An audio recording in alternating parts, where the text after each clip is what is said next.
ভিডিওটি ভালো লাগলে আমাদের চ্যানেলটিকে সাবস্ক্রাইব করে আমাদের পাশে থাকা বেল আইকনটি প্রেস করুন। আসসালামু আলাইকুম প্রিয় সম্মানিত দর্শকবৃন্দু,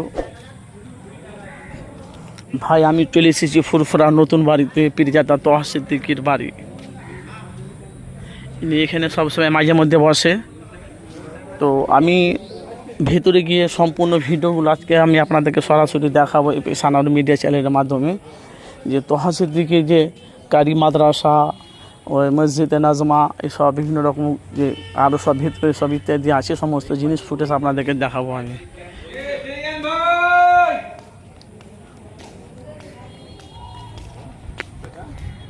আসসালামু আলাইকুম। ভালো আছেন? খুব ভালো। খুব ভালো মানে এখান থেকে আবার কি ছাড়বে? না না, অন্য কিছু না হুজুরের অনুমতি ছাড়া এখান থেকে কোনো কিছু ছাড়বে না। ভাই আসসালামু আলাইকুম ওয়া রাহমাতুল্লাহি ওয়া বারাকাতুহু। এতক্ষণ আপনারা পীরজাদা তোহা সিদ্দিকীর বাড়ি দেখলেন। আপনারা জানেন অনেক মানুষ তার দরবারে যায়, কেউ ভিডিও করে, কেউ ক্যামেরা করে, সেলফি করে, আর আমি নলেজ সিটিও যাই।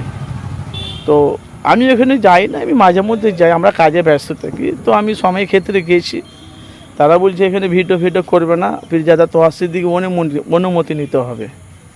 তো আমি সেখানে আর কথা কাটাকাটি করলাম না। তো ভাই অনেক মানুষ তারা যাচ্ছে আসছে, সেলফি করছে, কোথাও কোনো আমরা আমি গেলেই তারা বলছে অনুমতি নিতে হবে। আপনারা ভাই বলে আমরা মিডিয়া মানুষ, আমাদের কাছে বাস্তবগুলো মানুষের কাছে তুলে ধরা, এটাই তো আমাদের কাজ। কিন্তু এখন বলা বলি কথা ভাই, এর মধ্যে অনেক কিছু ব্যাপার আছে, সেটা আপনাদের কাছে ক্লিয়ার করছি না আমি। তো অবশ্যই আপনারা এর রহস্যটা কি আপনারা মতামত জানাবেন। কেন ভাই আমি কিন্তু মানুষের কাছে বাস্তবগুলো তুলে ধরি, আমার কাজ হলো মানুষের কাছে বাস্তবটা তুলে ধরা।